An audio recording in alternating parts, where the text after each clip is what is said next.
Si e shfrytëzonin të parët e umetit kohën? Ka thënë Hasan al-Basri, Allahu mëshiroft, أدركت أقواما كان أحدهم أشد حرصا على وقته من أحدكم على الدراهم والدنانير. Ka thënë, kam arritur njerëz që shfrytëzonin kohën më shumë se sa shfrytëzon ndonjëri prej jush. E kursenin kohën më shumë se sa kurseni ju arin dhe argjentin. Paret e arit dhe paret e argjentit. Dikur ka pas pare serme dhe pare floriu që quheshin dinar.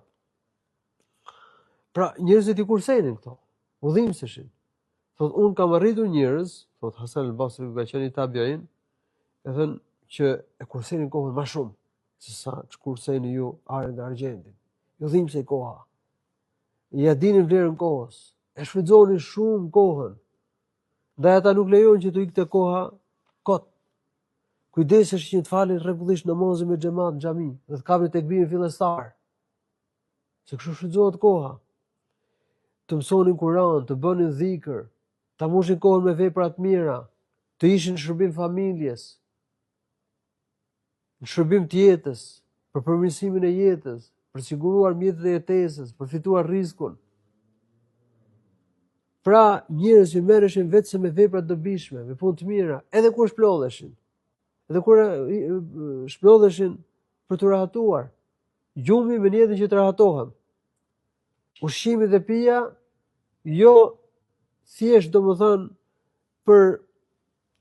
për kënaqësi, por për të mbajtur veten, me i bëj ibadet Allahut dhe Resulit. Prandaj nuk e tepronin me të ngrënë.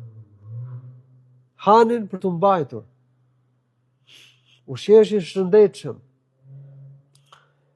Si mund shpjegohet që kanë shkruar libra voluminoz? Kjo tregon që kanë shfrytzuar kohën. Kanë bërë udhëtime nga një vend në një vend tjetër për të mbledh hadithet. Kjo tregon që kanë shfrytzuar kohën. Bënin ibadet natën. Bënin shumë dhikr. Kishin mexhlise në të cilat lexonin libra, mësonin nxënësit. E kanë lexuar për shembull Sahih al-Bukhari në 4 mexhlise. Dikush prej tyre ka lexuar Sahih al-Bukhari deri në 100 herë. Ibn Jauzi ka përmendur se në rini ka lexuar 20.000 libra. Pra burra që shfrytëzonin kohën. Ibn Hubayr, Allahu më shoft, ka thënë: "El-waqtu ashaddu ma unita bihifdhihi wa ashalu ma yadhi'u 'alayk."